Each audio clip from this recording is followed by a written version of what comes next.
तर अमरावतीचं बिहार इथल्या काही राजकीय लोकांनी केलेलं आहे आणि पोलीस प्रशासनाचा जसा वचक पाहिजे तसा वचक या ठिकाणी दिसत नाहीये. इफेक्टिव्ह अधिकारी इथं आता बघू नवीन आलेले आहेत तर किती इफेक्टिव्हली ते काम करतात. नाही तर नवीन आल्या आल्या तर सगळेच जण रेट मारतात आणि नंतर त्यांची सिस्टीम जमली की मग सगळे गप्प बसतात. मुख्यमंत्र्यांचा आजोळ आहे, मुख्यमंत्री होम मिनिस्टर आहे. या ठिकाणी काल जी घटना झाली ती अतिशय धक्कादायक आहे.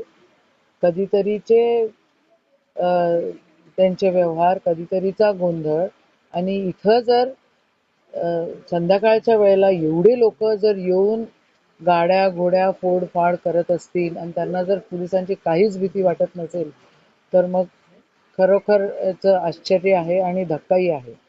बाल गुन्हेगार 7 सापडले म्हणतात. अमरावती जिल्ह्यामध्ये ज्या ज्या क्राईम मुंबईत होतात त्या सगळ्या क्राईम या ठिकाणी होऊ घातलेल्या आहेत आणि होत आहेत हे आम्हालाही कळतंय.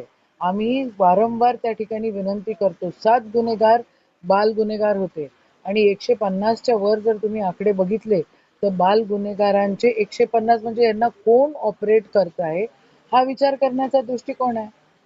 आदरणीय मुख्यमंत्री साहेब, आदरणीय होम मिनिस्टर साहेब, देवेंद्र दादा, हे आजोळ आहे तुमचं आणि ह्या आजोळामध्ये जर असा गोंधळ होत असेल आणि त्याच्यावर जर कोणी हिरोगिरी करत असेल तर याला काय अर्थ उरत नाहीये. तुम्ही खरं लक्ष दिलं पाहिजे आणि जमत नसेल तर होम मिनिस्ट्री इंडिपेंडेंट दिली पाहिजे.